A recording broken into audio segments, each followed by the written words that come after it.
ಹಾ ಸರ್, ಕೇಳಿಸ್ತಾ ಇದೆ. ನಮಸ್ತೆ ನಮಸ್ತೆ, ಹೇಗಿದ್ದೀರಿ? ಸರ್. ರವಿ ಹೂಗಾರ್ ಅಂತ ಸರ್, ಧಾರವಾಡದಿಂದ. ಓಹೋ, ನಮಸ್ತೆ ಸರ್, ಹೇಗಿದ್ದೀರಿ? Sir super sir. ಬಹಳ ಖುಷಿ ಆಯ್ತು ಸರ್ ನಿಮ್ಮನ್ನು ಮಾತಾಡಿಸಿ. ಇಲ್ಲ ಸರ್, 314 ಸರ್ ಅಷ್ಟೇ ಅಂದ್ರೆ ಎಪಿಸೋಡ್. ಓಕೆ 314ನೇ ಎಪಿಸೋಡ್ ಸರ್ ನಾ ನನಗೆ ಮಾತಾಡಿದ್ದು. ನೀವು ನನ್ನನ್ನು ನಗಿಸಿದ ಮಹಾನುಭಾವರು ನಂಗೆ ತುಂಬಾ ಚೆನ್ನಾಗಿ ನೆನಪಿದೆ ನಿಮ್ಮ ಹೆಸರು. Yes sir, yes sir, yes sir. ಒಳ್ಳೇದು ಒಳ್ಳೇದು ಒಳ್ಳೇದು. ಹೇಗಿದ್ದೀರಿ? ಸರ್ ಸೂಪರ್ ಅಂದ್ರೆ ಸೂಪರ್ ಸರ್. ಸೂಪರ್ ಸೂಪರ್, ಒಳ್ಳೆ. ಎಲ್ಲ ನಿಮ್ಮ ಆಶೀರ್ವಾದ. ಅಯ್ಯೋ, ಹಾಗೇನಿಲ್ಲ ನೋಡಿ, ನನಗೆ ತುಂಬ ಜನ ಮೆಸೇಜ್ ಮಾಡಿದರು, ಇದೇ ಕೊನೆ ದಿನ ಇನ್ನು ಮೇಲೆ ಕುಡಿಯಲ್ಲ ಅಂತ. ಎಷ್ಟೋ ಜನ ಹಂಗೆ ಮಾಡಿ ಮಾಡಿ ಎಡವಟ್ಟು ಮಾಡ್ಕೊಳ್ತಿದ್ರು. ಬಟ್ ನಿಮ್ಮ ಕತೆ ಕೇಳಿದಾಗ ಈ ಎಲ್ಲವೂ ಕುಡಿತ ಬಿಡಿಸುವ ಕಾರ್ಯಾಗಾರಕ್ಕೆ ಹೋಗದೇ ಹೋದರೂ ಕೂಡ ಸಾಧ್ಯ ಇದೆ ಅಂತ ಅನಿಸ್ತಂತೆ ಕೆಲವೊಬ್ಬರಿಗೆ. ಅಯ್ಯೋ, ನಾನು ವೈಯಕ್ತಿಕವಾಗಿ ನಾನು ಮನಸ್ಸು ಮಾಡಿದ್ರೆ ಹೊಸ ಚಟಕ್ಕೆ ನಾನು ದಾಸನಾಗಬಹುದು, ಮತ್ತು ಇರುವ ಚಟದಿಂದ ನಾನು ಹೊರಗಡೆಯೂ ಬರಬಹುದು. ಅಂದರೆ ಒಂದು ಮನಸ್ಸಿನ ಇಚ್ಛಾಶಕ್ತಿ. ಒಬ್ಬ ಮನುಷ್ಯ ಗುಡಿಸ್ಲಲ್ಲಿ ಕೂತ್ಕೊಂಡು ಮಧ್ಯರಾತ್ರಿ ನಿರ್ಧಾರ ಮಾಡಿದ್ರು ಅವನು ಯಾವ ದೊಡ್ಡ ಆಸ್ಪತ್ರೆಯಲ್ಲಿ ಸರಿ ಮಾಡದ ಕಾಯಿಲೆಗಳಿಂದ, ಮನೋರೋಗದಿಂದ ಆ ರಾತ್ರಿ ಅವನು ಹೊರಗಡೆ ಬರ್ಬೋದು. ಹೌದಲ್ಲ? ಹೌದು ಸರ್, ಹೌದು ಸರ್. ಹಾಗೆ ನನಗನ್ನಿಸ್ತು ಸರ್ ಅಂತ. ಕೆಲವೊಬ್ರು ಈ ಥರ ಕುಡುಕರು ಅಂತ ಕರಿಬೋದು ಅವ್ರನ್ನ. ಪಾಪ ಅವರು ಸ್ವಲ್ಪ ನನಗಲ್ಲೇನೋ ಮೋಟಿವೇಟ್ ಆದಂಗೆ ಆಯಿತು ಅಂತ ನಿಮ್ಮ ಕತೆ ಕೇಳಿದಾಗ ಅನ್ಸಿದ್ರು. That's great. ಸರ್ ಆಕ್ಚುಲಿ ಹೇಳ್ಬೇಕಂದ್ರೆ, ನಿಮ್ಮ ಎಪಿಸೋಡ್ ನೀವು ಅಪ್ಲೋಡ್ ಮಾಡದನ್ನ ನೋಡಿಬಿಟ್ಟು ಒಬ್ಬ ವ್ಯಕ್ತಿ ಬೆಂಗಳೂರಲ್ಲಿ, ಆ ವ್ಯಕ್ತಿ ನನ್ನ ಫೇಸ್ಬುಕ್ ಮತ್ತೆ ಎಂಟ್ರಿ ಆಗಿ ನನ್ನ ನಂಬರ್ ತಗೊಂಡು ನನ್ನ ಜೊತೆ ಮಾತಾಡಿದ. ನಂದೆಲ್ಲ ಸ್ಟೋರಿ ಎಲ್ಲ ನೋಡಿ ಅವನು ಇವತ್ತಿಗೆ 12-13 ದಿನ 15 ದಿನ ಆಯ್ತು ಸರ್ ಅವನು ಕೊಡ್ತಾ ಬಿಟ್ಟು. ಗ್ರೇಟ್. ಆ ನಂತರ ನಿಮ್ಮ ಎಪಿಸೋಡ್ ಎಲ್ಲಾನು ಕೇಳ್ತಾ ಇದ್ದಾನೆ ಸರ್ ಅವನು. ನೋಡಿ, ನಿಮ್ಮಿಂದ ಅದು ಸಾಧ್ಯವಾಗಿದ್ದು. ಸರ್ ಡೈಲಿ ನನ್ನ ಜೊತೆ ಟಚ್ ಇರ್ತಾನೆ. ಅವನು ಹೇಳ್ತಾನೆ, ಸರ್ ಇವಾಗ ನನ್ನ ಮನೆಯಲ್ಲಿ ಎಂತ ರಾಜ್ ಮರ್ಯಾದೆ ಇದೆ, ಎಷ್ಟೆಲ್ಲ ಇದಿದೆ, ಎಲ್ಲ ಕಳ್ಕೊಂಡಿಲ್ಲ ಅಂತ ಬಿಕ್ಕಿ ಹೇಳ್ತಾನೆ ಸರ್ ಅವನು. ಪಾಪ ಪಾಪ. ಅಂದ್ರೆ ಅದನ್ನ ಅಂತವ್ರಿಗೆ ಅಂತ ಕರಿಬಹುದು. ಎಲ್ಲೇ ನಿಮ್ಮಂತ ಕಾರ್ಯಕ್ರಮ ಅದು ಒಂದು ಜೀವನದ ಸಂಜೀವನಿಯಾಗಿ ಆಗ್ತಾ ಇರೋದು ನೋಡಿದ್ರೆ ಸರ್ ನನಗೆ ಬಹಳ ಖುಷಿಯಾಗಿದೆ. ಅಂದ್ರೆ ನಾನು ಇಂಥದ್ ಚಟದಲ್ಲಿ ಅಥವಾ ಇಂಥದ್ದೊಂದು ಮದ್ಯಪಾನ ವಿಚಾರಕ್ಕೆ ದಾಸನಾಗಿದ್ದೆ ಅಂತ 4 ಜನಕ್ಕೆ ಅಂದ್ರೆ ಅದನ್ನು ಧೈರ್ಯವಾಗಿ ಹೇಳಿ ತುಂಬ ಜನಕ್ಕೆ ನೀವು ಮೋಟಿವೇಟ್ ಮಾಡಿದ್ರಿ. ಅಂದ್ರೆ ಕೆಲವೊಮ್ಮೆ ಹಾಗೆ ಹೇಳ್ಕೊಳ್ಳೋಕಾಗದೆ ನರಳಿ ಸತ್ತು ಬಿಡ್ತಾರೆ ಕೆಲವೊಬ್ರು. ಹೌದು ಸರ್, ಹೌದು. ನೀವು ಅದನ್ನು ಧೈರ್ಯವಾಗಿ ಹೇಳ್ಕೊಂಡ್ರಿ, ಮತ್ತೆ ನಾನು ಅದರಿಂದ ಹೊರಗಡೆ ಬಂದೆ ಅಂತ ಬಲವಾಗಿ ಹೇಳಿದಾಗ ನಿಮಗೆ ಗೊತ್ತಿಲ್ಲ ಸರ್. ಇನ್ನೊಂದ್ ಏನ್ ಗೊತ್ತಾ, ಇದನ್ನ ಅವರು ದೊಡ್ಡ ಗುಡ್ಡವಾಗಿ ನೋಡ್ತಾ ಇದಾರೆ. ಅದು ಬೀಳೋದು ಅಷ್ಟೇ ಈಸಿ ಆಗಿರುತ್ತೆ, ಅದರಿಂದ ಹೊರಗೆ ಬರೋದು ಅಷ್ಟೇ ಈಸಿ ಆಗಿರುತ್ತೆ, ಏನ್ ತೊಂದರೆ ಇಲ್ಲ. ಬಟ್ ನಾವು ನೋಡೋ ದೃಷ್ಟಿಕೋನ ಏನಾಗಿರುತ್ತೆ, ಅದನ್ನ ದೊಡ್ಡ ಗುಡ್ಡವಾಗಿ ನೋಡ್ತೀವಿ. ಸತ್ಯ ಸತ್ಯ ಸತ್ಯ ಸತ್ಯ. ಅದೇನಾಯ್ತು, ದೂರಿಂದ ನೋಡಿದ್ರೆ ಅದೊಂದು ಚಿಕ್ಕ ಗುಡ್ಡ, ಒಂದ್ ಸಣ್ಣ ಕಲ್ ತರ ಕಾಣಿಸುತ್ತೆ. Great great great. ಆ ದೃಷ್ಟಿಯೊಳಗೆ ನೋಡಿ ಅಂದ್ರೆ ಅದನ್ನ ಯಾರು ನೋಡ್ತಾರ, ಅದನ್ನ ಭಯಾನಕವಾಗಿ ಅದನ್ನ ಏನೋ ಹೋಯ್ತು ಏನೋ ಅಂತ ಅದನ್ನ ಮಾಡ್ಕೊಂಡು ಇವತ್ತು ಅದರಿಂದ ಹೊರಗೆ ಬರಕ್ ಆಗ್ತಾ ಇಲ್ಲ ಸರ್. ಅದ್ರಿಂದ ಇದನ್ನ ಹೇಗಾದ್ರೂ ಮಾಡಿ ನನಗೆ ಸಮಾಜಕ್ಕೆ ಸಮಾಜ ಏನ್ ನನ್ ಕೊಟ್ಟಿತ್ತು ಅನ್ನೋದು ನನಗೆ ಅಷ್ಟು ಇಂಪಾರ್ಟೆಂಟ್ ಅಲ್ಲ ಸರ್. ನಾನ್ ಸಮಾಜಕ್ಕಾಗಿ ಏನ್ ಮಾಡಿದೆ ಅನ್ನೋದನ್ನ ಇಟ್ಕೊಂಡು ಹೋದ್ರೆ ನಾಳೆ ನಾವ್ ಸತ್ತು ನಮ್ ಶಿವ ಹೋಗ್ತಿರ್ಬೇಕಾದ್ರೆ ಯಾರ್ ಸತ್ತಾರಂತ ಕೇಳ್ತಾರಲ್ಲ, ಇಲ್ಲ ಕುಡಿತಿದ್ನಲ್ಲ ಅಂತ ಕುಡ್ಕ ಅಂತ ಅಂದ್ಬಿಟ್ರೆ ಹೋಯ್ತಲ್ಲಿ. ಸತ್ಯ ಸತ್ಯ ಸತ್ಯ. ಕುಡಿದು ಬಿಟ್ಟು 15-20 ವರ್ಷ ಆಗಿತ್ತು, 50 ವರ್ಷ ಆಗಿತ್ತು, ಪಾಪ ಚಲೋ ಜೀವನ ಮಾಡ್ಕೊಂಡಿದ್ದ, ಹಿಂಗಂತ ಒಂದ್ ಆ ಜನರಲ್ ಒಂದ್ ಕಣ್ಣೀರ್ ಬರುತ್ತಲ್ಲ, ಆ ಕಣ್ಣೀರ್ ಎಲ್ಲೋ ನಮ್ ಸ್ವರ್ಗದ ಬಾಗಿಲು ತೆಗೆಯುತ್ತೆ ಸರ್. ಅದ್ಭುತ ಅದ್ಭುತ. ಹಾಗಾಗಿ ನಾ ಈಗ ಆಕ್ಚುಲಿ ಸರ್ ನಿಮ್ ಟೈಮ್ ಇವತ್ತು ಅಮ್ಮನು ಟೈಮ್ ಚೆನ್ನಾಗಿ ಇದನ್ ಮಾಡಿದ್ರಿ. ನಾಳೆ ಸರ್ ಆಕ್ಚುಲಿ ನಮ್ಮ 3ನೇ ಮಗಳ ಹುಟ್ಟುಹಬ್ಬ ಇದೆ. ನಿಮ್ಮ ಮಗಳಿಗೆ ಮಧುಶ್ರೀ, ಆ ಮಗಳಿಗೆ ನನ್ನ ಹುಟ್ಟುಹಬ್ಬದ ಶುಭಾಶಯಗಳು ನನ್ನ ಕಡೆಯಿಂದ. ಆ ನೋಡಿದ್ರ ಸರ್ ಮೆಸೇಜ್? ಆಯಸ್ ಆರೋಗ್ಯ ನೆಮ್ಮದಿ ಕೊಟ್ಟು ಕಾಪಾಡಲಿ. ಬಟ್ ನನ್ನ ಕಿವಿಗೆ ಬಿತ್ತದು. ನನ್ನ ಮುಂದೆ ಕೆಲವು ವಿಸಿಬಲ್ ಆಗುತ್ತವೆ, ಬಟ್ ಕೆಲವೊಂದು ಇದ್ರ ಮೂಲಕ ಹೇಳ್ತಾರೆ ಅಷ್ಟೇ. ಹೌದಾ ಸರ್? ಹೌದಾ. ಸಂತೋಷ. ಎಷ್ಟು ವರ್ಷ? ಸರ್ 3 ಹೆಣ್ಮಕ್ಳು ಸರ್ ನಂಗೆ. ಎಷ್ಟು ವರ್ಷ ಮಧುಶ್ರೀಗೆ? ಸರ್ 3ನೇ ವರ್ಷ ಸರ್ ಇವಾಗ. 3ನೇ ವರ್ಷ. ಓಹ್, ಓಕೆ ಓಕೆ. 3 ಜನ ಹೆಣ್ಣು. ಆ ಒಂದ್ ಸವಿ ನೆನಪಾಗಿ ನಾವು ಮೊದಲೇ ವರ್ಷದಿಂದಾನೇ ಅವಳ ಹುಟ್ಟುಹಬ್ಬದ ದಿನ ನನ್ನ ಬ್ಲಡ್ ಡೊನೇಟ್ ಮಾಡ್ತೇನೆ ಸರ್ ನಾ ಕಂಪಲ್ಸರಿ. ಅದ್ಭುತ ಅದ್ಭುತ. ಸುಮ್ನೆ ಅಲ್ಲಿ ಇಲ್ಲಿ ಹೋಗಿ ಕೆಲವು ಪಾರ್ಟಿ ಮಾಡಿ ಒಂದು 2 kg 3 kg ಕೇಕ್ ತಂದು ಜನರಿಗೆ ಹಂಚಿ ಅಷ್ಟು ಆಡೋರುವಾಗ ಮಾಡೋದಕ್ಕಿಂತಾನು ಸತ್ಯ ಸತ್ಯ ಸತ್ಯ ನಮ್ ಕಡೆಯಿಂದ ಏನಾರು ಒಂದ್ 4 ಜನಕ್ಕೆ ಪ್ರಾಣ ಹೋಗ್ತಕ್ಕಂಥ ಸಂದರ್ಭ ಬ್ಲಡ್ ಸಿಗ್ತಾರಲ್ಲ, ಅಂತದಲ್ಲಿ ಇತ್ತು ಅಂದ್ರೆ ಬ್ಲಡ್ ಬ್ಯಾಂಕ್ನವ್ರು ಕೊಡ್ತಾರಲ್ಲ. ಹೌದು ಹೌದು. ಅಂದರೆ ಯಾವುದೇ ಆಚರಣೆ ಸಮಾರಂಭ ಅಥವಾ ಉತ್ಸವಗಳನ್ನು ನೆಪವಾಗಿಟ್ಕೊಂಡು ಏನೇನು ಒಳ್ಳೇದು ಮಾಡ್ಬೋದು ಮಾಡ್ಬಿಡ್ಬೇಕು ಅಂತ. ಹಾ ಸರ್, ಅದಕ್ಕೆ ಹಬ್ಬಗಳು ಬಂದಿರುವುದು. ನೀವು ದೇವರು ತಿನ್ನುತ್ತಾ ಅದು ಬೇರೆ ಲೆಕ್ಕ, ಆದ್ರೆ ದೇವ್ರ ಹೆಸರಲ್ಲಿ ಸಂಬಂಧಿಕರನ್ನು ಕರಿತೀರಾ, ಯಾರ್ಯಾರನ್ನು ಕರೆದು ಊಟ ಹಾಕ್ತೀರಿ. ಅಂದ್ರೆ ಆ ಊಟ ಹಾಕಿದ ಪುಣ್ಯ ಮನುಷ್ಯನಿಗೆ ಬರಬೇಕು ಅಂತ ಸುಮ್ಮನೆ ಊಟ ಹಾಕ್ರಪ್ಪ ಅಂದ್ರೆ ಹಾಕಲ್ಲ. ದೇವ್ರ ಹೆಸರು ಹೇಳಿದ್ರು ನಮ್ಮ ಹಿರಿಯರು, ಆ ದೇವ್ರಿಗೆ ಪೂಜೆ ಮಾಡು, ಏನು ಅಡುಗೆ ಮಾಡಿ 4 ಜನಕ್ಕೆ ಕರೆದು ಊಟ ಕೊಡಪ್ಪ. ಅಂದ್ರೆ ಈ ದೇವತೆಗಳ ಉತ್ಸವಗಳು, ಜಾತ್ರೆಗಳು, ಈ ಹೆಸರಲ್ಲಿ ಸಂಬಂಧಗಳನ್ನ, ಮನುಷ್ಯತ್ವವನ್ನ ಸಂಭ್ರಮಿಸೋದು ಅಥವಾ ಮನುಷ್ಯತ್ವವನ್ನ ಜೀವಂತವಾಗಿರಿಸೋದೇ ಈ ಹಬ್ಬಗಳು, ಆಚರಣೆಗಳು. ಹೌದಲ್ಲ? ಜಾತ್ರೆ ದಿನ ಬಂದ್ರೆ ಎಷ್ಟು ಜನ ಆ ಜಾತ್ರೆ ಮಾಡಿಕೊಂಡು ಜೀವನ ಮಾಡೋರಿಗೆ ಎಷ್ಟು ಜನಕ್ಕೆ ಅನ್ನಕ್ಕೆ ದಾರಿ ಅದು. ಪ್ರತಿ ಹಬ್ಬಗಳು, ಆಚರಣೆಗಳು ಎಲ್ಲದರ ಹಿಂದೆ ಸರ್ ಇನ್ನೊಂದೇನು ಗೊತ್ತಾ, ಇವಾಗ ನಾವು ಈ ರೀತಿ ಸೆಲೆಬ್ರೇಷನ್ ಮಾಡಿದ್ರೆ ನಮ್ಮ ಆತ್ಮಕರ್ ಸಂತೋಷ ಆಗಿರುತ್ತೆ. ಸತ್ಯ. ಈಗ ಅದನ್ನೇ ನಾವು ದುಂದುವಾಗಿ ಒಂದ್ 5,000 ಖರ್ಚು ಮಾಡಿ ಅದನ್ನ ಮಾಡಿದಾಗ ಇವನ್ ಎದಕ್ ಬೇಕಾಗಿತ್ತು, ಇವ್ನು ನೋಡಿದ್ರೆ ಕಬ್ಬು ಬಸ್ ತೊಳೆಯೋ ಕೆಲಸ ಇವನ್ ಎದಕ್ ಬೇಕಾಗಿತ್ತು ಅಂತ ಜನ ಅದನ್ನು ಅಂತಾರೆ. ಜನ ಅನ್ನೋದು ಬಿಟ್ಬಿಡಿ, ನಮಗೆ ಅನ್ಸುತ್ತೆ ಅಂದ್ರೆ ಸ್ವಲ್ಪ ಪ್ರಬುದ್ಧ ಮನಸ್ಥಿತಿಯವರಾಗಿ ಹಸ್ಕೊಂಡು ಓಡಾಡೋರನ್ನು ನೋಡಿದಾಗ ಬಹುಶಃ ನಾನು ಅಂದ್ರೆ ಹಸ್ಕೊಂಡಿರೋರು ಎಲ್ರಿಗೂ ಊಟ ಹಾಕೋ ಶಕ್ತಿ ಇಲ್ಲದೆ ಹೋದ್ರು ನನ್ನ ಏರಿಯಾದಲ್ಲಿರೋ ಯಾರೋ ಒಬ್ಬನಿಗೆ ಊಟ ಕೊಡಿಸ್ಬೋದಿತ್ತಲ್ಲ. ಅದು ಬಹಳ ಒಳ್ಳೇದು. ಬ್ಲಡ್ ಡೊನೇಷನ್ ಅದೊಂದು. ನಾಳೆ ನನ್ನ ಹೋಟೆಲ್ ಅಲ್ಲಿ ಸರ್ ಉಚಿತವಾಗಿ ನಾ ಉಪಹಾರ ಕೊಡ್ತೇನೆ ಎಲ್ಲರಿಗೂ. ಅವ್ರ ಕಡೆ ನಾಳೆ ನಾನು ದುಡ್ಡು ತಗೊಳಲ್ಲ. ಓ ನಿಮ್ದು ಹೋಟ್ಲ್ ಅಲ್ವಾ ಇರೋದು? ಹೋಟ್ಲ್ ಸರ್ ಅಂದು. ಅದ್ಭುತ. ಇವತ್ತು ನಿಮ್ ಜೊತೆ ಮಾತಾಡ್ಲೇಬೇಕು ಅಂತ ಅನ್ಕೊಂಡು ಎಷ್ಟ್ ಬೇಗ ಅಂದ್ರೆ 7:00 ಖಾಲಿ ಆಗಿ ಹೋಗ್ಬಿಡ್ತೀನಿ ನಂದು. ಇಲ್ಲಾಂದ್ರೆ 10 ಗಂಟೆವರೆಗೂ ಕೊಡ್ತಾ ಇದ್ದೆ ಡೈಲಿ ನಾನು. ಇವತ್ತದು ನಿಮ್ಮ ಮಾತಾಡುವಂತ ಒಂದು ಸಂದರ್ಭ ಇದೀವ ಸೃಷ್ಟಿ ಭಗವಂತಂದ ಇದು ಇದೆ ಏನು ಗೊತ್ತಿಲ್ಲ. ಸತ್ಯ. ಮತ್ತೆ ನೀವು ನನ್ನ ಮಗಳಿಗೆ ನಿಮ್ಮಿಂದ ಒಂದು ಹುಟ್ಟುಹಬ್ಬದ ವಿಶ್ ಬೇಕಾಗಿತ್ತು ಅನ್ಸುತ್ತೆ. ನನ್ನ ಖುಷಿಗೆ, ಯಾಕಂದ್ರೆ ನೀವೊಬ್ರು ಒಳ್ಳೆ ಪರಿಪೂರ್ಣ ತಂದೆಯಾಗಿ ಅವ್ರಿಗೆ ಸಿಕ್ಕಿದ್ದೀರಾ, ನನ್ಗದು ಬಹಳ ಖುಷಿ. ಅಂದ್ರೆ ಬಹುಶಃ ಒಂದೇ 6, 5, 4 ವರ್ಷಗಳ ಹಿಂದೆ ನೀವೊಂದು ಇಡೀ ಮನೆಗೆ, ಆ ಮಗಳಿಗೆ ಬಹುಶಃ ಒಬ್ಬ ಪರಿಪೂರ್ಣ ಒಳ್ಳೆ ತಂದೆ ಆಗಿರ್ಲಿಲ್ವೋ ಏನೋ. ಅಂದ್ರೆ ನನ್ ಜೊತೆ ನಾ ಬಂದ್ರೆ ನಮ್ಮ ಮಕ್ಕಳು ಬೇರೆಯವ್ರ ಮನೆಯಲ್ಲಿ ಕುಂದಿರ್ತಾ ಇದ್ದಾರೆ. ನೀವು ಆ ಮಕ್ಕಳಿಗೆ ಒಬ್ಬ ಪರಿಪೂರ್ಣ ತಂದೆಯಾಗಿ ಸಿಕ್ಕಿದ್ದೀರಲ್ಲ, ನನಗದು ಬಹಳ ಖುಷಿ. ನಾನು ಅದನ್ನು ಯೋಚನೆ ಮಾಡ್ತಾ ಇದ್ದೆ. ನೀವು ಬರ್ತ್ಡೇ ಅಂತ ಹೇಳಿದಾಗ ನಿಮ್ಮ ಮಗಳಿಗೆ ನೀವು ಕೊಡಬಹುದಾದ ಅತ್ಯಂತ ಶ್ರೇಷ್ಠ ಉಡುಗೊರೆ ಅಂದ್ರೆ ನಮ್ಮ ಶುದ್ಧ ಚಾರಿತ್ರ್ಯ. ನಮ್ಮ ಮಕ್ಕಳಿಗೆ ಅದೇ ಕುಡ್ಕೊಂಡು ಓಡಾಡ್ತಾನಲ್ಲ ಅವಳ ಮಗಳು ಅಂದಾಗ ಆ ಆತ್ಮಗಳು ಕುಗ್ಗುತ್ತಾ ಹೋಗ್ತವೆ. ನನ್ನನ್ನು ಹೆಂಗ್ ಗುರುತಿಸಿದ್ರಲ್ಲ ಅಂತ. ನಮ್ಮ ಮಕ್ಕಳಿಗೆ ನಾವು ಕೊಡಬಹುದಾದ ಅತ್ಯಂತ ಬೆಲೆ ಬಾಳುವ ಉಡುಗೊರೆ ಅಂದ್ರೆ ನಮ್ಮ ಶುದ್ಧ ಚಾರಿತ್ರ್ಯ, ನಮ್ಮ ಶುದ್ಧ ಸಂಪಾದನೆ, ನಮ್ಮ ಶುದ್ಧ ವ್ಯಕ್ತಿತ್ವ.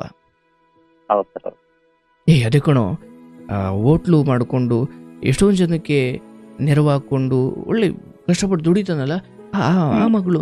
ಅಂದ್ರೆ ನಿಮ್ಮ ಮಕ್ಕಳಿಗೆ ನಿಮ್ಮ ಬಗ್ಗೆ ಒಂದು ಗೌರವ ಬರಬೇಕು ಅಂದ್ರೆ ನಿಮ್ಮ ಬಗ್ಗೆ ಒಂದು ಅಭಿಪ್ರಾಯ ಸಮಾಜದಲ್ಲಿ ಚೆನ್ನಾಗಿರ್ಬೇಕು.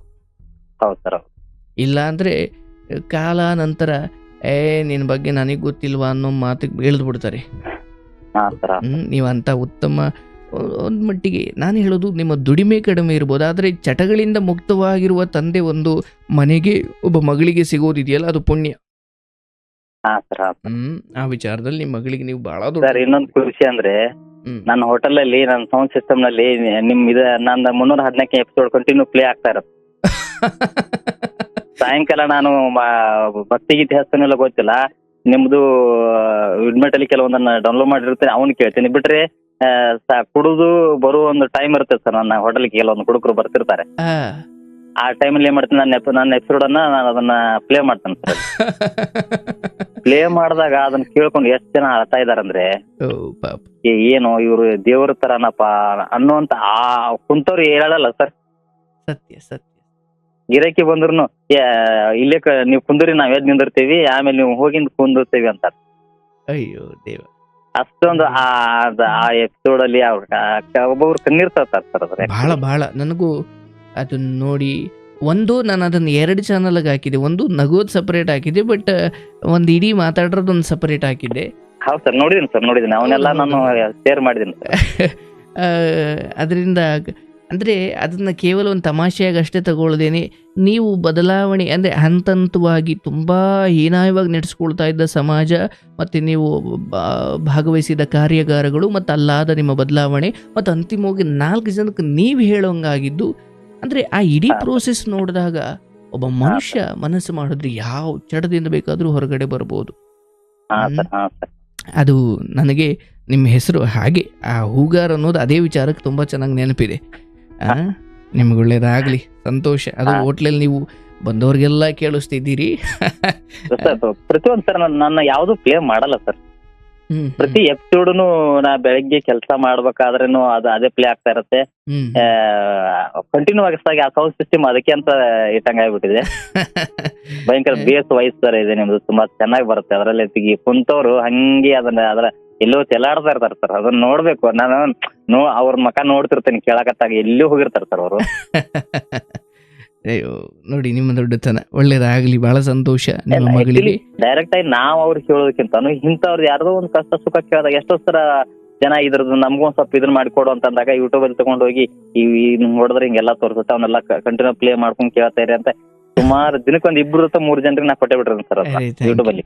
ಅಂದ್ರೆ ಇದು ನನಗೆ ತುಂಬಾ ಸಾರಿ ನಾನು ಯಾವುದೋ ಇಲ್ಲೇ ಯಾವುದೋ ಸ್ಟುಡಿಯೋಗೆ ಹೋಗ್ಬೇಕಿರುತ್ತೆ ಅಥವಾ ಯಾವುದೋ ಕಾರ್ಯಕ್ರಮ ಪ್ರವಚನಕ್ಕೆ ಹೋಗ್ಬೇಕು, ಸುಮ್ಮನೆ ಆಟೋ ಓದ್ತಿದ್ರೆ ನಾನು ತುಂಬ ಸರಿ ನನ್ನ ಅನುಭವಕ್ಕೆ ಬಂದಿದೆ. ಅವ್ರು ಈ ಕಾರ್ಯಕ್ರಮ ಕೇಳ್ತಾ ಇರ್ತಾರೆ. ನನಗನ್ಸೋದು ಅಂದರೆ ಯಾವಾಗ ಒಬ್ಬ ಆಟೋ ಡ್ರೈವರ್ ಏನು ಕಷ್ಟ ಇದೆ ಹೆಣ್ಮಕ್ಳಿಗೆ ಅಂತ ನನ್ನ ಮುಂದೆ ಹೇಳಿರೋದು ನೋಡಿದ್ನಿ. ಬಟ್ ಅವ್ರಿಗೆ ನಾನು ಎಂತ ಗೊತ್ತಾಗಿರಲ್ಲ ಕೆಲವೊಮ್ಮೆ. ಬಟ್ ನಾನಾಗ ಮನ್ಸಲ್ಲಿ ಅಂದ್ಕೊಡ್ತೀನಿ, ಓಕೆ ಪಾಪ ಎಷ್ಟೋ ಹೆಣ್ಮಕ್ಳು ಒಬ್ಬ ಆಟೋ ಡ್ರೈವರ್, ಒಬ್ಬ ಚಪ್ಪಲಿ ಒಲಿಯವರು, ಒಬ್ಬರು ಹಣ್ಣು ಮಾರೋರು, ಒಬ್ರು ಹೂ ಮಾರೋರು. ಅಂದರೆ ನನ್ನ ಕೇಳುಗರ ವರ್ಗ ಇದೆಯಲ್ಲ ಬರೀ ಇಂಥವ್ರೆ. ಸರ್ ಯಾರೋ ಒಂದ್ ಇದನ್ನ ಕೇಳ್ಬೇಕಾದಾಗ ಅದು ಅವ್ರಿಗೆ ಇಷ್ಟ ಆಗುತ್ತೆ ಅಂದ್ರೆ ಅವ್ರು ಅದರಲ್ಲಿ ಏನೋ ಒಂದು ಇದರಲ್ಲಿ ಅನುಭವಿಸಿ ಅದನ್ನು ಪಡ್ತಿರ್ತಾರೆ ಅನ್ನೋದು 100% ಸತ್ಯ. ಸತ್ಯ ಅಂದ್ರೆ ಎಲ್ಲರೂ ಅದನ್ನ ಮಾಡಲ್ಲ. ಸ್ವಂತ ಅನುಭವ ಆಗಿರುತ್ತೆ, ಅಥವಾ ಅವ್ರ ಮಗಳದ್ದು ಏನೋ ಕತೆ ಹಂಗಾಗ್ಬಿಟ್ಟಿರುತ್ತೆ, ಅಥವಾ ಅವ್ರ ಮಗಂದೇನೋ ಹಂಗಾಗಿ ಅಂದಿ. ಒಟ್ಟಿನಲ್ಲಿ ನನ್ನ ಕೇಳುಗ ವರ್ಗ ಇದೆಯಲ್ಲ ಅದು ಎಲ್ಲವೂ ಒಂದೊಂದು ಬೆಂದು ಆ ಮಟ್ಟಕ್ಕೆ ತಲುಪಿ ನಿಧಾನಕ್ಕೆ ಅವರೆಲ್ಲರ ಕಥೆಯನ್ನು ಕೇಳ್ತಾ ಏನೋ ಒಂದು ಬದುಕಿಗೆ ನೆಮ್ಮದಿ ತಂದುಕೊಳ್ತಾ ಅವರೇ ನಿಧಾನಕ್ಕೆ. ಅವ್ರ ದುಡಿಯೋ ಕೆಲಸಗಳಲ್ಲಿ ಎಷ್ಟು ಲಾಭ ಬರುತ್ತೋ ಗೊತ್ತಿಲ್ಲ. ಬಟ್ ಈ ಹೆಣ್ಮಕ್ಳು ಕಥೆಯೆಲ್ಲ ಕೇಳಿದಾಗ ಅವ್ರಿಗೆ ಪ್ರತಿಯೊಬ್ಬರು ಸ್ಟೋರಿ ಹಿಂದ್ಗಡೆ ಈ ಬಾಟಲ್ ಬರುತ್ತಲ್ಲ ಸರ್, ಇದೇ ಬೇಜಾರ್ ಸರ್. ಆಲ್ಮೋಸ್ಟ್ 85% ಬಾಟಲ್ ಕಾಣಿಸುತ್ತೆ. ಒಂದು ತಂದೆದಿರ್ಬೋದು, ಒಂದು ತಮ್ಮಂದಿರ್ಬೋದು, ಬಿಟ್ರೆ ಗಂಡಂದಿರ್ಬೋದು. ಇಲ್ಲಿ ಇನ್ನೂ ವಿಚಿತ್ರ ಅಂದ್ರೆ ಹೆಣ್ಮಕ್ಳದು ಶುರು ಆಗೈತೆ. ಹೆಣ್ಮಕ್ಳದು ಅದು ಒಂದು ರಂಪಾಟ ಆಗಿದೆ ಇವಾಗ ಇತ್ತಿತ್ತಲಾಗಿ. ಇನ್ನು ಮುಂದಿನ ಫ್ಯೂಚರ್ ಅಲ್ಲಿ ಏನಿದೆಯೋ ಆ ಬ್ರಹ್ಮ ಈಗ ನಾವು ಇದನ್ನ ಸರಿ ಪರಮಾತ್ಮೆ ಕಾಪಾಡಬೇಕು. ಇದ್ರ ಬಗ್ಗೆ ಪ್ರಜ್ಞೆ ಮೂಡಿಸ್ತೇ ಹೋದ್ರೆ ಇದು ರಾಮರಾಜ್ಯವಾಗಿ ರಾವಣನ ರಾಜ್ಯ ಆಗ್ಬಿಡುತ್ತೆ ಅಷ್ಟೇ ಸರ್. ಯಾಕಂದ್ರೆ ಇದನ್ನ ನಮ್ಮ ಸರ್ಕಾರದವರು ಕೂಡ ಅದೇ ರೀತಿಯಾಗಿನೇ ಇದನ್ನ ಮಾಡ್ತಾರೆ. ಅವ್ರಿಗೆ ಟಾರ್ಗೆಟ್ ಕೊಟ್ಟು ಮಾಡ್ತಾರೆ. ಬೇಕಷ್ಟೇ ಸಂಸಾರಗಳು ಆಡಿ ಅಕ್ಕುಟ್ಟು ಹೋದ್ರು ಅವ್ರಿಗೆ ಏನ್ ಅಲ್ಲ, ಇವ್ರು ಏನು ಇದನ್ನ ಕೊಡ್ತಾರೋ ಏನ್ ಕೊಟ್ರು ಒಂದು ಕುಟುಂಬದ ಬೇಕಾಗಿರ್ತಕ್ಕಂತ ಮೂಲಭೂತ ಸೌಕರ್ಯ ಕೊಟ್ರೆ ಬೇಕಾದಾಗತ್ತೆ. ಅದ್ರ ಬಿಟ್ಟು ಇದನ್ನೇ ಇದ್ರ ಮೇಲೆ ಡಿಪೆಂಡ್ ಆಗಿದ್ದಾರೆ ಸರ್. ಅದು ಒಂದು ತುಂಬಾ ರೋಡ್ ಬೇಕಾದ್ರೆ ನಡ್ಕೊಂಡು ಹೋಗ್ಬೋದು ಸರ್, ಇಲ್ಲ ಅಂತಲ್ಲ. ನಾವು ಜೀವಂತವಾಗಿದ್ದಿರ್ತಾನೆ. ಸತ್ಯ ಇದು ಜೀವಂತವಾಗಿಲ್ಲ, ನಮ್ ಹೆಣ ತಗೊಂಡ್ ಹೋಗತ್ತೆ. ಚಿನ್ನದ ರಸ್ತೆ ಮೇಲೆ ನಮ್ ಹೆಣ ತಗೊಂಡ್ ಹೋಗಕ್ಕಾಗತ್ತ? ಅದೇ ದೇಶದ GDP ಜಾಸ್ತಿ ಆದ್ರೆ ಸಾಕು, ಸಂಸಾರಗಳು ಯಾಕುಟ್ಟು ಹೋಗಿ ಹೆಂಡತಿ ಮಕ್ಕಳೆಲ್ಲ ಬೀಸಿಗೆ ಬಂದ್ರು ಪರವಾಗಿಲ್ಲ. ಅದಕ್ಕೆ ನಮ್ಮ ಮಹಾಭಾರತದ ಕೊನೆಯಲ್ಲಿ ಧರ್ಮರಾಯ ಸ್ವರ್ಗಕ್ಕೆ ಹೋದಾಗ ಎಲ್ಲಿ ನನ್ನ ತಮ್ಮಂದಿರೆಲ್ಲ ಸ್ವರ್ಗದಲ್ಲಿ ಕಾಣ್ತಲೇ ಇಲ್ಲ ಅಂತ ಹೇಳಿದಾಗ, ನಿನ್ ತಮ್ಮಂದಿರೆಲ್ಲ ನರಕದಲ್ಲಿದ್ದಾರಪ್ಪ. ಅಯ್ಯೋ ನನ್ನ ಈ ದುಷ್ಟ ದುರ್ಯೋಧನಂತವರೇ ಸ್ವರ್ಗದಲ್ಲಿದ್ದಾರೆ, ಧರ್ಮ ಅಂದ್ಕೊಂಡು ನನ್ನ ಜೊತೆ ಇದ್ದ ನನ್ನ ತಮ್ಮಂದಿರಿಗೆ ಯಾಕೆ ಈ ಶಿಕ್ಷೆ ಬಂತು ಅಂತ ನಾನು ಸ್ವರ್ಗಕ್ಕೆ ಬರಲ್ಲ, ನಾನು ತಮ್ಮಂದಿರ ಜಾಗಕ್ಕೆ ಹೋಗ್ತೀನಿ, ನಾನು ನರಕಕ್ಕೆ ಹೋಗ್ತೀನಿ ಅಂತ ಧರ್ಮರಾಯ ಹೋಗ್ತಾನೆ. ಬಹಳ ನರಕ, ಆ ರಸ್ತೆ ನರಕ, ವಾಸನೆ, ಕಿರಿಚಾಟ, ಏನೇನೋ ವಾಸನೆ, ತುಂಬ ಕೆಟ್ಟದಾಗಿ. ನರಕ ಅಂದರೆ ಏನೇನು ಇರಬೇಕು ಅದೆಲ್ಲವೂ ಇದೆ. ಇವನಿಗೆ ಯಾಕಪ್ಪ ನನಗೆ ಈ ಶಿಕ್ಷೆ, ನಾನು ಧರ್ಮ ಅಂದ್ಕೊಂಡು ಬದುಕಿದೆ, ಯಾಕೆ ನನಗೆ ಈ ಶಿಕ್ಷೆ ಆಯಿತು ಅಂತ ಧರ್ಮರಾಯನಿಗೆ ಅನ್ಸೋಕೆ ಶುರುವಾಗುತ್ತೆ. ಕಡೆಗೆ ಅಲ್ಲಿ ಅವನ ಉಳಿದ ಭೀಮ, ಅರ್ಜುನ, ನಕುಲ, ಸಹದೇವ ಇವರೆಲ್ಲ ನರಳ್ತಾ ಇರೋದು ಸಿಗುತ್ತೆ. ಅವರನ್ನು ಬಿಡಿಸ್ಕೊಂಡು ಮತ್ತೆ ಸ್ವರ್ಗಕ್ಕೆ ಬಾಗಿಲಿಗೆ ಬರ್ತಾನೆ. ಧರ್ಮರಾಯ ಒಂದು ಪ್ರಶ್ನೆ ಕೇಳ್ತಾನೆ, ಯಾಕೆ ನಾನು ಅಂದ್ರೆ ನಾವು ಭೂಲೋಕದಲ್ಲಿ ಧರ್ಮ, ನ್ಯಾಯ, ನೀತಿ ಹಿಂಕೊಂಡು ಬದುಕುತ್ತಾ ಇದ್ದೀವಿ, ಮತ್ತೆ ನನಗೆ ಯಾಕೆ ಹಿಂಗಾಯ್ತು, ನರಕದ ದರ್ಶನ ನನ್ನ ತಮ್ಮಂದಿರಿಗೆ ಯಾಕೆ ಹಿಂಗಾಯ್ತು ಅಂತ. ಅದಕ್ಕೆ ಅಲ್ಲಿ ಆ ದೇವದೂತ ಒಂದು ಮಾತು ಹೇಳ್ತಾನೆ, ನೀನು ಭೂಲೋಕದಲ್ಲಿ ರಾಜನಾಗಿದ್ದೋ ಇಲ್ವೋ, ಅಂದ್ರೆ ರಾಜಕಾರಣಿ ಅಂತ ಅರ್ಥ. ರಾಜನಾಗಿದ್ದೋ ಇಲ್ವೋ? ಆಗಿದ್ದೆ. ನೀವು ಅರ್ಥ ಮಾಡ್ಕೊಳ್ಳಿ, ನಿಮ್ಮ 18ನೇ ದಿನದ ಯುದ್ಧ ಮುಗೀತಲ್ಲ, ಅವತ್ತೇ ಕಲಿಯುಗ ಶುರುವಾಯಿತು. ನೀನು ಕಲಿಯುಗದಲ್ಲಿ ರಾಜನಾಗಿ 60 ವರ್ಷ ಆಳ್ದವನು. ಅವನು ತುಂಬಾ ಸ್ಪಷ್ಟವಾಗಿ ಹೇಳ್ತಾನೆ, ಈ ಮಾತು ಅಂಡರ್ಲೈನ್ ಮಾಡ್ಕೊ, ಯಾರ್ಯಾರು ಭೂಲೋಕದಲ್ಲಿ ರಾಜಕಾರಣಿಗಳಾಗ್ತಾರೋ ಅವ್ರಿಗೆಲ್ಲ ನರಕಕ್ಕೆ ಹೋಗ್ಲೇಬೇಕು ಅವರು ಅಂತಾರೆ. ಅಂದ್ರೆ ಅರ್ಥ ಮಾಡ್ಕೊಳ್ಳಿ, ರಾಜಕಾರಣಿ ಆದ ತಕ್ಷಣ ಅವನಿಗೆ ಒಂದು ಕನ್ಫರ್ಮು, ಅವನ ಅರ್ಥ, ಓ ನನಗೆ ನರಕದಲ್ಲಿ ಸೀಟ್. ಯಾಕಂದ್ರೆ ಅವನಿಗೆ ಇಷ್ಟ ಇಲ್ಲದೆ ಹೋದ್ರು ಹೈಕಮಾಂಡ್ಗೋಸ್ಕರ ಅವನು ಯಾವುದೋ ವಿಚಾರದಲ್ಲಿ ಭ್ರಷ್ಟಾಚಾರ ಮಾಡಿ ಅವ್ರ ಮೇಲಿನವ್ರಿಗೆ ಕೊಡ್ಲೇಬೇಕು ಅವನು. ಅಂದ್ರೆ ನಾನೇನು ಹೇಳ್ತಾ ಇದ್ದೀನಿ ಅಂದ್ರೆ, ಈ ಆಳುವವರೆಲ್ಲ ಅವರ ಅಭಿವೃದ್ಧಿಗೂ ಅವರ ಪಕ್ಷದ ಉದ್ಧಾರಕ್ಕೂ ಅಥವಾ ಅವರ ವೈಯಕ್ತಿಕ ಉದ್ಧಾರಕ್ಕೂ ಅವನೆಂಥ ಶುದ್ಧ ಅಂತ ಬಂದರೂ ಕೂಡ ಪಕ್ಷದ ಸಿದ್ಧಾಂತಕ್ಕೆ ಬದ್ಧನಾಗಿ ಅವನು ಮೋಸಕ್ಕೆ ಹೋಗ್ಲೇಬೇಕು, ಮೋಸ ಮಾಡಲೇಬೇಕು. ಆ ಕಾರಣಕ್ಕೆ ಸಂಸಾರಗಳೇನಾದರೂ ಅವ್ರಿಗೆ ಮುಖ್ಯ ಅಲ್ಲ. ಅಂದ್ರೆ ಧರ್ಮರಾಯ ರಾಜನಾಗಿದ್ದುಕೊಂಡು ಅವನು ಧರ್ಮವಂತನಾದರೂ ಕೂಡ ರಾಜನಾಗಿದ್ದುಕೊಂಡು ಕೆಲವೊಂದು ಪರಿಸ್ಥಿತಿಯಲ್ಲಿ ಅವನು ಏನೋ ಒಂದು ಕೆಲವು ಚಿಕ್ಕ ಪುಟ್ಟ ದೋಷಗಳು ಪ್ರಜೆಗಳು ಮಾಡಿದ್ದು ಅವನು ಅನುಭವಿಸಬೇಕಾಗಿರುತ್ತೆ, ಅಥವಾ ತಪ್ಪು ತೀರ್ಪು ಕೊಟ್ಟಿರ್ತಾನೆ, ಅಥವಾ ಪರಿಸ್ಥಿತಿಗೆ ಒತ್ತಡ ಕೆಮ್ಮಣಿದು ಭ್ರಷ್ಟಾಚಾರ ಮಾಡೋಕೆ ಇಷ್ಟ ಇಲ್ಲದೆ ಹೋದ್ರೂ ಮೇಲಿನವ್ರಿಗೋಸ್ಕರ ಮಾಡಬೇಕಾಗಿರುತ್ತೆ. ಸೊ ಎಲ್ಲ ಕಾರಣಕ್ಕಲ್ಲಿ ದೇವದೂತ ಹೇಳ್ತಾನೆ, ಯಾರು ಭೂಲೋಕದಲ್ಲಿ ರಾಜಕಾರಣಿ ಅಥವಾ ಆಡಳಿತ ಇಂಥ ವಿಚಾರಕ್ಕೆ ಹೆಜ್ಜೆ ಇಡ್ತಾರೋ ಅವರು ಪಕ್ಕ ನರಕಕ್ಕೆ ಹೋಗೇ ಹೋಗ್ತಾರೆ. ಸೊ ನೀನು ರಾಜನಾಗಿದ್ದೆ, ಅದಕ್ಕೇನು ನರಕ ಅನುಭವಿಸ್ಬೇಕು, ನೀನು ತಮ್ಮಂದಿರನ್ನ ಹುಡ್ಕೊಂಡು ಹೋಗೋ ನೆಪದಲ್ಲಿ ನೀನು ಅನುಭವಿಸ್ದೆ, ಇದು ಮುಗೀತದು ಅಂತ. ಅಂದರೆ ಈ ರಾಜಕಾರಣಿಗಳು ಅಥವಾ ದೇಶದ GDP, ನಮ್ಮ ರಾಜ್ಯ ಆರ್ಥಿಕತೆಯಲ್ಲಿ ಮುಂದಿದೆ, ಒಟ್ನಾಗ ಅವರು ದೇಶದ ಆರ್ಥಿಕತೆಯೋ ರಾಜ್ಯದ ಆರ್ಥಿಕತೆಯೋ ಅಥವಾ ಅವ್ರ ಪಕ್ಷ ಬಂದಾಗ್ಲಿಂದ ನಾವು ಆರ್ಥಿಕವಾಗಿ ಸದೃಢರಿದ್ದೀವಿ ಅಂತ, ಎಕನಾಮಿಕಲಿ ಸ್ಟ್ರಾಂಗ್ ಇದ್ದೀವಿ ಅಂತ ತೋರಿಸ್ಲಿಕ್ಕೂ ಎಷ್ಟು ಸಂಸಾರ ಹಾಳಾಗ್ತಿದ್ದಾವೆ, ಎಷ್ಟು ನನ್ನ ರಾಜ್ಯದಲ್ಲಿ ನನ್ನ ಆಡಳಿತದಲ್ಲಿ ಎಷ್ಟು ಜನ ನೆಮ್ಮದಿಯಾಗಿದ್ದಾರೆ, ಅವರಿಗೆ ಅದು ಮುಖ್ಯ ಅಲ್ವೇ ಅಲ್ಲ. ಅದೇ ತಾನೇ ಇವತ್ತಾಗಿರೋದು. ಸರ್, ಇದಕ್ಕೆ ಮುಕ್ತಿ ಕೊಡೋದು ಹೇಗೆ ಅಂತ ಇಲ್ಲೂರು ಯಾರು ಅದ್ರ ಬಗ್ಗೆ ಒಂದು ಚಿಂತನೆ ಮಾಡ್ತಾ ಇಲ್ಲ. ಇದಕ್ಕೆ ಕೆಲವೊಂದು ಇದನ್ನ ರಚನೆ ಮಾಡ್ತಾರೆ ಸರ್, ಈ ಕೆಲವೊಂದು ಇದನ್ನ ರಿಸರ್ಚ್ ಮಾಡ್ಲಿಕ್ಕೆ ಅಂತ. ಈಗ ನೀವೇನೇ ಸಮಿತಿ ರಚನೆ ಮಾಡಿದ್ರು ಸಂಜೆ ಹೊತ್ತು ಕುಡಿಬೇಡಪ್ಪ, ಬೆಳಗ್ಗೆ ಹೊತ್ತು ಅವ್ರು ಕುಡಿಯೋ ಟೈಮಿಂಗ್ಸ್ ಬದಲಾಯಿಸ್ತಾರೆ, ಅಥವಾ ಕುಡಿಯೋದು ಒಂಚೂರು ಅಮೌಂಟ್ ಆಫ್ ವಾಟರ್, ಅಂದರೆ ಲೈಕ್ ನೀನು ಇಷ್ಟು ಕುಡಿತಾ ಇದ್ರೆ ಒಂಚೂರು ಕಡಿಮೆ ಮಾಡ್ಕೊಳ್ಳಿ ಅನ್ನೋ ವಿಚಾರಕ್ಕೆ ಒಂಚೂರು ಬದಲಾವಣೆ. ಬಟ್ ಕುಡಿಯೋದು ತಪ್ಪಿಸೋಕ್ಕಾಗಲ್ಲ, ಸಮಯ ಬದಲಿಸ್ಬೋದು ಅಷ್ಟೇ. ಅರ್ಥ ಆಯ್ತಲ್ಲ, ಅವ್ರನ್ನ ಕುಡಿಯೋಕೆ ತಪ್ಪಿಸೋಕ್ಕಾಗಲ್ಲ. ಒಂದು ಅದಕ್ಕೆ ನಮ್ಮಲ್ಲಿ ಅಧ್ಯಾತ್ಮದಲ್ಲಿ ಏನು ಹೇಳಿದ್ರು, ಸ್ವಯಂ ಆತ್ಮದರ್ಶನ, ಸ್ವಯಂ ತನಗೆ ತಾನು ಸತ್ಯ ದರ್ಶನ ಅವನು ಎಲ್ಲಿವರೆಗೂ ಮಾಡಿಕೊಡೋದಿಲ್ವೋ. ನೀವು ವಿವೇಕಾನಂದನ್ ಕರೆಸಿ ಬುದ್ಧಿವಾದ ಇಳಿಸಿದ್ರು ಅವನು ಕೇಳಲ್ಲ.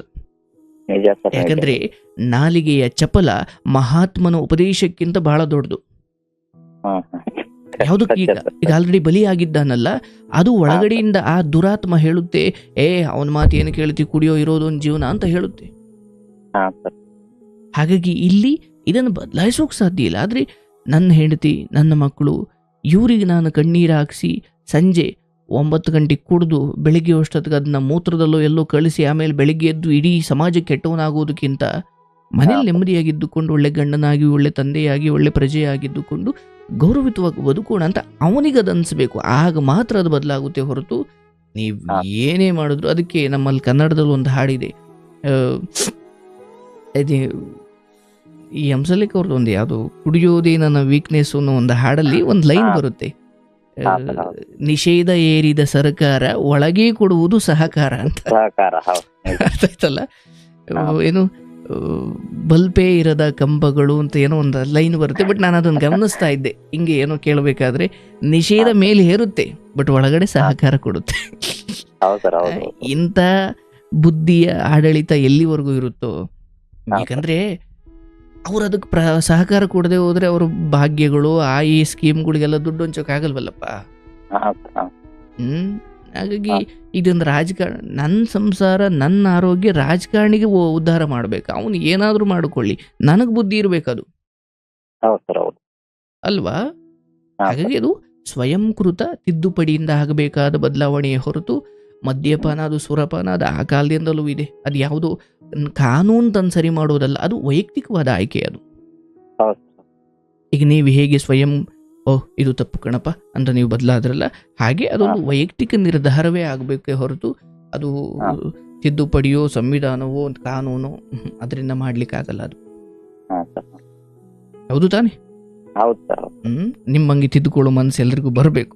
ಬರಲಿ ಪಾಪ, ಹಾ. ಎಷ್ಟೋ ಮನೆಯಲ್ಲಿ ಹಲೋ. ಹೆಣ್ಣು ಮಕ್ಕಳುಗಳು ಹಾ ಸರ್. ಹಸ್ಕೊಂಡು ಮಲಗೋಗ್ತಾ ಇರ್ತಾರೆ, ಬಟ್ ಇಂಥ ಗಂಡನ ಕುಡಿದು ಅದೇ ಒಂಥರ ಬೆಕ್ಕಿಗೆ ಎಣ್ಣೆ ಕುಡಿಸ್ದಂಗೆ ಅದು. ಆ, ಹಾ. ಮನೇಲಿರೋರು ನೆಮ್ಮದಿ ಎಲ್ಲ ಹಾಳು ಮಾಡೋದು. ಇರ್ಲಿ, ನಿಜ ಸರ್, ಸಂತೋಷ. ಮಗಳು 3 ವರ್ಷದವಳು, ಇನ್ನು ಮಿಕ್ಕಿದವರು ದೊಡ್ಡವರ ಚಿಕ್ಕವರ? ಇನ್ನಿಬ್ರು ವಿದ್ಯಾ ಅಂತ ಹಿರಿಮಗಳು, ಸೆಕೆಂಡ್ ಶ್ರೇಯಾ ಅಂತ. ಶ್ರೇಯ, ವಿದ್ಯಾ, ಮಧು, ಶ್ರೀ, ಮಧು.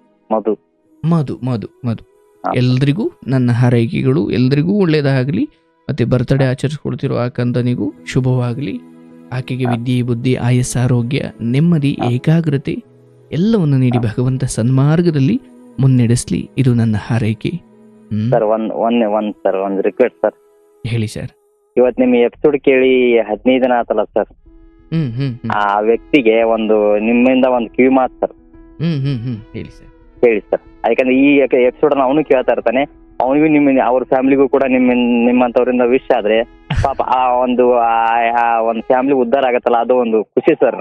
ಅದಕ್ಕೆ ನಾನು ಒಂದು ಧರ್ಮನ್ ಅಂತ ಸರ್ ಅವ್ರ ಹೆಸರು. ನಾನು ಅದಕ್ಕೆ ಏನದು ಧರ್ಮನ್ ಅಂತ ಅವ್ರ ಹೆಸರು ಸರ್. ಅವರು ಕಂಪ್ನಿಯಲ್ಲಿ ಮೊದಲೆಲ್ಲ ಗಾರೆ ಕೆಲಸ ಮಾಡ್ತಿದ್ರಂತೆ, ಇವಾಗ ಏನೋ ಯಾವ್ದೋ ಕಂಪ್ನಿಯಲ್ಲಿ ಮ್ಯಾನೇಜರ್ ಏನೋ ಮಾಡ್ತಾ ಇದಾರಂತೆ. ಅವ್ರು ನಿಮ್ಮ ಇದನ್ನ ಕಂಟಿನ್ಯೂ ವಾಚ್ ಮಾಡ್ತಾ ಇದಾರೆ ಸರ್ ಇವಾಗ. ಥ್ಯಾಂಕ್ ಯು, ಬಹಳ ಖುಷಿ ಆಯಿತು. ಬಟ್ ಏನಂದರೆ ಇದು ನಾನೊಂದು ನೆಪ ಮಾತ್ರ. ಬಟ್ ನಿಮ್ಮ ಬಳಿ ಅವರು ಸಲಹೆ ಕೇಳಿಕೊಂಡು ಬಂದು ಅವರು ತಮಗೆ ಅಂಟಿಕೊಂಡಿದ್ದ ಆ ಚಟದಿಂದ ಬಿಡಿಸಿಕೊಳ್ಳಬೇಕು ಅನ್ನೋ ಸಂಕಲ್ಪ ಮಾಡಿದ್ರಲ್ಲ, ಅದು ಅವರ ದೊಡ್ಡತನ.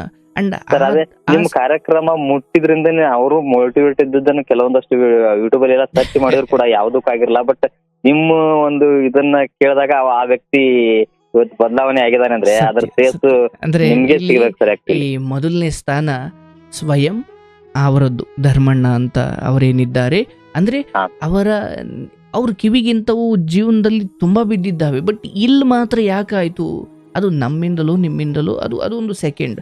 ಆದ್ರೆ ನಾನು ಇದರಿಂದ ಹೊರಗಡೆ ಬರಬೇಕು ಅನ್ನೋ ಆ ತುಡಿತ ಇದೆಯಲ್ಲ, ಯಾವುದೇ ಆದ್ರೂ ಅಷ್ಟೇ, ನಾನು ಇವತ್ತು ಈ ಪುಸ್ತಕ ಓದಬೇಕು, ಇವತ್ತು ನಾನು ಈ ದೊಡ್ಡವರ ಹತ್ರ ಆಶೀರ್ವಾದ ತಗೊಳ್ಬೇಕು, ನನ್ನ ಬಾಯಿಂದ ಇಂಥ ಒಳ್ಳೆ ಮಾತಾಡಬೇಕು ಅಂದ್ರೆ ಮೊದಲು ಮನಸ್ಸಿನ ಕಾರ್ಯವೇ ಮೊದಲು, ಆನಂತರ ಮನಸ್ಸಾದ ಮೇಲೆ ಮಾತಾದ ಮೇಲೆ ಕಾರ್ಯ. ಹೌದಲ್ಲ?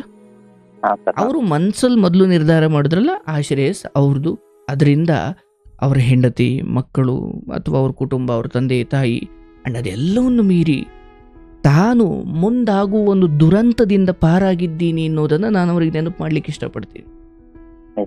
ಅಂಡ್ ನಿಮಗೆ ಗೊತ್ತಿರ್ಲಿಲ್ಲ ಧರ್ಮಣ್ಣ ಅವರೇ, ನೀವು ಈ ವಿಚಾರದಲ್ಲಿ ಅಯ್ಯೋ ಬಿಡು, ಸಮಾಜದಲ್ಲಿ ಜಗತ್ತಲ್ಲಿ ಯಾರು ಕುಡಿದಿಲ್ಲ, ಇಲ್ಲ, ನೀವಿವತ್ತು ಬದಲಾವಣೆಯ ಹಾದಿಗೇನು ಹೋಗಿದ್ದೀರಿ ಮತ್ತೆ ನೀವು ಬದಲಾಗಿದ್ದೀರಿ. ಅಂಡ್ ನಿಮ್ಮ ಈ ಬದಲಾವಣೆ ನಿಮ್ಮನ್ನ ಹೊತ್ತು ನಿಮ್ಮ ಜೊತೆ ಇರುವ ಹೆಂಡತಿ, ಮಕ್ಕಳು ಎಲ್ಲರಿಗೂ ಅಂದ್ರೆ ನಿಮ್ಮ ಒಂದು ಬದಲಾವಣೆ ತುಂಬಾ ಜನಕ್ಕೆ ಖುಷಿ ಕೊಡುತ್ತೆ ಅನ್ನೋದಾದ್ರೆ ಆ ಬದಲಾವಣೆ ಭಗವಂತನಿಗೆ ಮಾಡಿದ ನೈವೇದ್ಯಕ್ಕೆ ಸಮಾನ. ನಿಮ್ಮ ಬದಲಾವಣೆ ಅವರೆಲ್ಲರಿಗೂ ಸಂತೋಷ ಅಷ್ಟೇ ಅಲ್ಲ, ವೈಯಕ್ತಿಕವಾಗಿ ನೀವು ರೋಗ ಮುಕ್ತರಾಗ್ತೀರಿ, ಚಿಂತೆಗಳಿಂದ ದೂರವಾಗ್ತೀರಿ, ಬದುಕು ಬಹಳ ಸುಲಲಿತವಾಗಿದೆ. ಅದನ್ನು ನಾವು ಏನೇನೋ ಮಾಡ್ಕೊಂಡು ಗಬ್ಬೆ ಬಿಡಿಸ್ಕೊಂಡ್ಬಿಡ್ತೀವಿ ಅಷ್ಟೇ. ಹಾಗಾಗಿ ದುಡಿಮೆ, ನಿಮ್ಮ ಕಾಯಕ, ನಿಮ್ಮ ಬಾಯಿಂದ ಒಳ್ಳೆ ಮಾತು, ಹೆಂಡತಿ, ಮಕ್ಕಳು ಇವರೊಂದಿಗೆ ಗೌರವಾನ್ವಿತವಾಗಿ ಸಂತೋಷವಾಗಿ ನಡ್ಕೊಳ್ಳಿ. ನೀವು ಹೇಗೆ ಈ ಓಗಾರ್ ಸರ್ ನಿಮಗೆ ಸಲಹೆ ನೀಡಿದ್ರು, ಹಾಗೆ ನೀವು ಬಿಟ್ಟು ನೀವು ಒಳ್ಳೆ ದಾರಿಲಿದ್ದೀರಿ. ಈಗ ನೀವು ಇನ್ಯಾರಿಗೂ ನಿಮ್ಮ ಜೊತೆಲೇ ಕುಡಿತಾ ಇದ್ದವನಿಗೆ ಸಲಹೆ ನೀಡಿ, ಅವ್ರಿಗೂ ಈ ಕಾರ್ಯಕ್ರಮ ಅಂತಲ್ಲ, ಬಿಡ್ಲಿಕ್ಕೆ ಉಪಯೋಗ ಆಗೋ ಯಾವ ಕಾರ್ಯಕ್ರಮವನ್ನಾದರೂ ತೋರಿಸಿ ಅವ್ರಿಗೆ ನೀವು ನೆರವಾಗೋದಿದೆಯಲ್ಲ, ಅದು ಬಹಳ ಒಳ್ಳೆಯದು. ನೀವು ಬಹಳ ಒಳ್ಳೆ ಕೆಲಸ ಮಾಡಿದ್ದೀರಿ, ಬಿಡಬೇಕು ಅಂತ ನಿರ್ಧಾರ ಮಾಡಿ, ಮತ್ತು ನೀವು ಒಳ್ಳೆಯವ್ರನ್ನ ಸಂಪರ್ಕ ಮಾಡಿ ಅವರಿಂದ ಸಲಹೆ ಪಡ್ಕೊಂಡಿದ್ದೀರಿ. ನಿಮ್ಮ ಕೇಳುವಿಕೆಗೆ ಅಥವಾ ನೀವು ಕೇಳಿದ್ದಕ್ಕೆ ಸ್ಪಂದಿಸಿದ ಇವ್ರ ಮನಸ್ಸು ಕೂಡ ಬಹಳ ದೊಡ್ಡದು.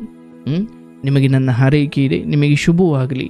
ಇದೇ ದಾರಿಯಲ್ಲಿ ಕೇವಲ ಇದು ಕುಡಿತ ಅಂತ ಅಷ್ಟೇ ಅಲ್ಲ, ಏನೇನು ಕೆಟ್ಟದ್ದಿದೆಯೋ ಅದೆಲ್ಲವನ್ನು ಬಿಡುವ ಸಮಯ ಇದು. ಹಾಗಾಗಿ ಎಲ್ಲ ದುಷ್ಟ ವಿಚಾರಗಳನ್ನು ತ್ಯಜಿಸಿ ಮನುಷ್ಯರಾಗುವ ಸಮಯ. ಭಗವಂತ ನಿಮಗೆ ಒಳ್ಳೇದು ಮಾಡಲಿ. ನಿಮ್ಮ ಈ ಬದಲಾವಣೆಯಲ್ಲಿ ನಮ್ಮದೂ ಒಂದು ಚಿಕ್ಕ ಪಾತ್ರ ಇದೆ ಅಂತ ನನಗೆ ಖಂಡಿತ ಖುಷಿ, ನಾನು ಅದನ್ನು ಒಪ್ಕೊಳ್ತೀನಿ. ಒಳ್ಳೇದಾಗಲಿ ನಿಮಗೆ, ಸಂತೋಷವಾಗಿರಿ. ನೀವು ಹೇಳಿದ್ರಲ್ಲ, ಬಾರ್ ಮುಂದೆ ನಡ್ಕೊಂಡು ಹೋಗಿ ಯಾರೋ ನಿಮ್ಮನ್ನು ಕತ್ತಿಂಪಟ್ಟಿ ಹಿಡಿದು ಬಾರ್ ಒಳಗೆ ಕರ್ಕೊಂಡು ಹೋದರೂ ಕೂಡ ಬಾಯಿ ಒಳಗಡೆ ಹಾಕುವ ನಿರ್ಧಾರ ಅಥವಾ ಹಾಕದೇ ಇರೋ ನಿರ್ಧಾರ ಅದು ನಿಮ್ಮದೇ. ಯಾರೋ ನಿಮ್ಮನ್ನು ಕತ್ತಿಂಪಟ್ಟಿ ಬಾರೋ ನನ್ನ ಸ್ನೇಹಿತ ಅಲ್ವ, ಸರಿ ಕರ್ಕೊಂಡು ಹೋದವನಿಗೇನೋ ಬುದ್ಧಿ ಇಲ್ಲ, ಹೋಗಿರೋವನಿಗೆ ಬಾರ್ ಒಳಗೆ ಕೂತು ಮಾತ್ರಕ್ಕೆ ಸಮಾಜಕ್ಕೆ ನೀವು ಬೇರೆ ಬೇರೆ ರೀತಿ ಕಾಣ್ಬೋದು. ಬಟ್ ನಿಮ್ಮ ಆತ್ಮದೃಷ್ಟಿಯಿಂದ, ನಿಮ್ಮ ಆತ್ಮಸಾಕ್ಷಿಯಾಗಿ ನಾನು ಅಲ್ಲಿ ನಿಂತಿದ್ದೆ, ಒಳಗೆ ಹೋಗಿದ್ದೆ, ಬಟ್ ನಾನು ತಗೊಂಡಿಲ್ಲ, ಅದು ನಿಮಗೆ ಗೊತ್ತಲ್ಲ. ಹಾಗಾಗಿ ಜನ ನಿಮ್ಮನ್ನು ಕೊಳ್ಪಟ್ಟಿ ಹಿಡಿದು ಬಲವಂತವಾಗಿ ಬಾರೊಳಿಗೆ ಕರ್ಕೊಂಡು ಹೋಗ್ಬೋದು, ಆದರೆ ಬಾಯೊಳಿಗೆ ಹೋಗಬೇಕು ಬೇಡವೋ ಅದು ನಿಮಗೆ ಬಿಟ್ಟಿದ್ದು. ಹಾಗಾಗಿ ನಿಮ್ಮ ನಿರ್ಧಾರ, ಬಾರ್ ಮುಂದೆ ನಿಂತ್ಕೊಳ್ಳೋದೇ ತಪ್ಪಲ್ಲ, ಬಾರ್ ಒಳಗಡೆ ಹೋಗೋದು ತಪ್ಪಲ್ಲ. ಆದರೆ ನಾನು ಯಾವ ಉದ್ದೇಶದಿಂದ, ನಾನು ತುಂಬ ಸಾರಿ ಈ ಕಾರ್ಯಕ್ರಮದ ವಿಚಾರವಾಗಿ ಬಾರ್ ಒಳಗಡೆ ಹೋಗಿ ಜನರ ಮನಸ್ಥಿತಿಯನ್ನು ಅಧ್ಯಯನ ಮಾಡಲಿಕ್ಕೆ ನಾನು ಹೋಗಿದ್ದೀನಿ. ಹೋಗಿ ಅಂದರೆ ವೇಶ್ಯೆ ಮನೆಗೆ ಹೋಗಿದ್ದು ತಪ್ಪಲ್ಲ, ಯಾವ ಉದ್ದೇಶದಿಂದ ಹೋದೆ ಅದು ಮುಖ್ಯ. ನೀವು ಅವರಿಗೆ ನನ್ನ ಪ್ರಕಾರ ಒಂದು ಪುನರ್ಜನ್ಮವನ್ನೇ ನೀಡಿದ್ದೀರಿ. ಅವರ ಜೀವನ, ಅವರ ಸಂಸಾರ, ಅವರ ಇಡೀ ಕುಟುಂಬ ನೆಮ್ಮದಿಯಾಗಿರಲಿ, ಇದು ನನ್ನ ಹಾರೈಕೆ.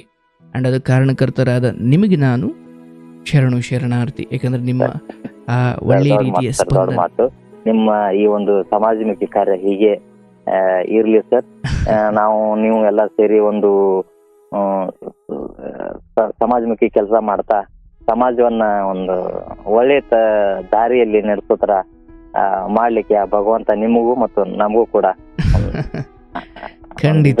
ಶಕ್ತಿಯನ್ನ ನೀಡಿ ಅಂತ ಈ ಮೂಲಕ ದೇವರ ಕೇಳ್ಕೊತೇವೆ. Thank you so much. ಒಳ್ಳೇದಾಗ್ಲಿ. ಆ್ಯಂಡ್ ಮುಂದಿನ ಫೆಬ್ರವರಿ 17, 18 ನಮ್ಮ ಆಶ್ರಮದ ಅಥವಾ ನಮ್ಮ ಮನೆಯ ಓಪನಿಂಗ್ ಇದೆ. ಸಾಧ್ಯವಾದರೆ ದಯವಿಟ್ಟು ನಾನು ನಿಮಗೆ ಆಮಂತ್ರಣ ಕಳಿಸ್ತೀನಿ. ಫೆಬ್ರವರಿ 18. ನಾನು ನಿಮಗೆ ವಿಳಾಸ ಕಳಿಸ್ತೀನಿ. ಬಿಡುವಾದಾಗ ಯಾವಾಗಾದ್ರೂ ಬನ್ನಿ. ನಿಮ್ಮನ್ನ ಕಂಡ್ರೆ ನನಗೆ ಬಹಳ ಅಭಿಮಾನ. ನಿಮ್ಮ ತರ ಆಶೀರ್ವಾದ ಸರ್.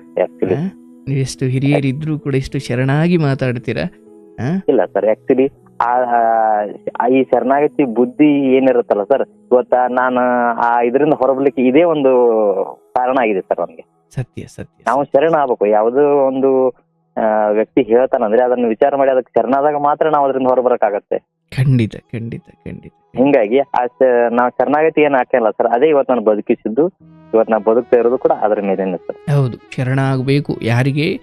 ಧರ್ಮಕ್ಕೆ, ಧರ್ಮವಂತರಿಗೆ ಅಲ್ವಾ. ನಮ್ಮ ಶರಣಾಗತಿ ನಮ್ಮ ಸೋಲಲ್ಲ, ಅದು ಬದುಕುವ ಕಲೆ. ನಿಮ್ಗೆ ಒಳ್ಳೇದಾಗ್ಲಿ. ಥ್ಯಾಂಕ್ ಯು ಸೋ ಮಚ್ ಕರೆ ಮಾಡಿದ್ದಕ್ಕೆ. ನಿಮ್ಮ ಮಗಳಿಗೆ ಶುಭವಾಗಲಿ. Thank you sir. Thank you. Ishwara ನೋಡಿ, ಬಹಳಷ್ಟು ಸಾರಿ ನನಗೆ ಇವ್ರ ಎಪಿಸೋಡ್ ನೋಡಿ, ಇವರೇ ಹೇಳಿದ್ರು 119, 118 ಎಪಿಸೋಡು ಅಂತ. ಈ ಕುಡಿತದ ಬಗ್ಗೆ ಮಾತಾಡಿದರು, ಬಹಳ ನಕ್ಕಿದೆ ಅವತ್ತಂತೂ. ಕುಡಿಯೋದು ಬಿಡ್ಸೋಕೆ ಪಾಪ ಇವ್ರ ಮನೆಯವ್ರು ಯಾವುದೋ ಜ್ಯೋತಿಷಿ ಹತ್ರ ಕಳಿಸಿರ್ತಾರೆ. ಇವರು ಜ್ಯೋತಿಷಿ ಹತ್ರ ಹೋಗಿ ಮನೆಗೆ ವಾಪಸ್ ಬರೋ ನೋಡಿ, ಆ ಜ್ಯೋತಿಷಿ ಯಾವುದೋ ನಿಂಬೆಹಣ್ಣು ಕೊಟ್ಟು ಏನೋ ವಿಭೂತಿ ಪುಡಿನೋ ಏನೋ ಕೊಟ್ಟಿರ್ತಾರೆ. ಪ್ರತಿದಿನ ಸಂಜೆ ಹೊತ್ತು ನೀರಿಗೆ ಹಾಕೊಂಡು ಕುಡಿಯಪ್ಪ, ಪೂಜೆ ಮಾಡಪ್ಪ ಅಂತ ಏನೋ ನಿಂಬೆಹಣ್ಣೋ ವಿಭೂತಿ ಪುಡಿನೋ ಏನೋ ಕೊಟ್ಟಿರ್ತಾರೆ. ಮನೆಗೆ ಹೋಗಪ್ಪ, ನೀನು ಕುಡಿಯೋದು ಬಿಡ್ತೀಯ ಅಂತ. ಅದು ಯಾವ ಮಟ್ಟಿಗೆ ಪ್ರಭಾವ ಬೀರುತ್ತೆ ಅವ್ರ ಮೇಲೆ ಅಂದರೆ, ಆ ಸ್ವಾಮೀಜಿಯಿಂದ ಅಂದರೆ ನಿಂಬೆಹಣ್ಣು ಕೊಟ್ಟಿದ್ರಲ್ಲ, ಅಲ್ಲಿಂದ ಮನೆಗೆ ವಾಪಸ್ ಬರ್ಬೇಕಾದ್ರೆ ಕುಡ್ಕೊಂಡೆ ಮನೆಗೆ ಬಂದ. ಯೋಚನೆ ಮಾಡಿ. ಇನ್ನು ಬಟ್ ಅದಾದಮೇಲೆ ಅವರು ಒಂದು ಒಳ್ಳೆ ವಿಷಯ ಹೇಳಿದ್ರು. ನಾನು ಬಿಟ್ಟೆ, ಸ್ವಯಂ ನನ್ನ ನಿರ್ಧಾರ. ನಾನು ಸಮಾಜದಲ್ಲಿ ಒಳ್ಳೆ ಬೆಲೆ ಇಲ್ಲ, ಹೆಂಡತಿ ಮಕ್ಕಳೆಲ್ಲ ಬೈಯೋ ಹಂತಕ್ಕೆ ಹೋಗಿದ್ದಾರೆ. ಇದೆಲ್ಲವುದಕ್ಕೂ ಒಂದೇ ಉತ್ತರ, ನಾನು ಮದ್ಯಪಾನದಿಂದ ಮುಕ್ತನಾಗಬೇಕು. ಅಂದ್ಕೊಂಡಿದ್ದಷ್ಟೇ ಇಲ್ಲ, ಅವ್ರು ಮಾಡಿದ್ರು. ಸೊ ಕಾರ್ಯಕ್ರಮವನ್ನು ಕೇಳ್ತಿರೋ ಯಾರಾದರೂ ಅಷ್ಟೇ, ಯಾಕೋ ನೀವು ಮದ್ಯಪಾನದಲ್ಲಿ ಅಷ್ಟೋ ಇಷ್ಟೋ ಬೆರೀತಾ ಇದ್ದೀರಿ. ಅಯ್ಯೋ ನಾನು ಕುಡ್ಕೊಂಡು ಬಂದು ಮನೆಯಲ್ಲಿ ಏನು ತೊಂದರೆ ಮಾಡಲ್ಲ ಸರ್, ಸುಮ್ಮ ಮಲ್ಕೊಳ್ತೀನಿ. ಅರೆ ನೀವು ಯಾರಿಗೂ ತೊಂದರೆ ಮಾಡೋದು ಬಿಡಿ, ನಿಮಗೆ ನೀವು ತೊಂದರೆ ಮಾಡ್ಕೊಳ್ತಿದ್ದೀರಿ. ನೀವು ಮುಂದೆ ಅದಕ್ಕೋಸ್ಕರ ನರಳೋರಿದ್ದೀರಿ.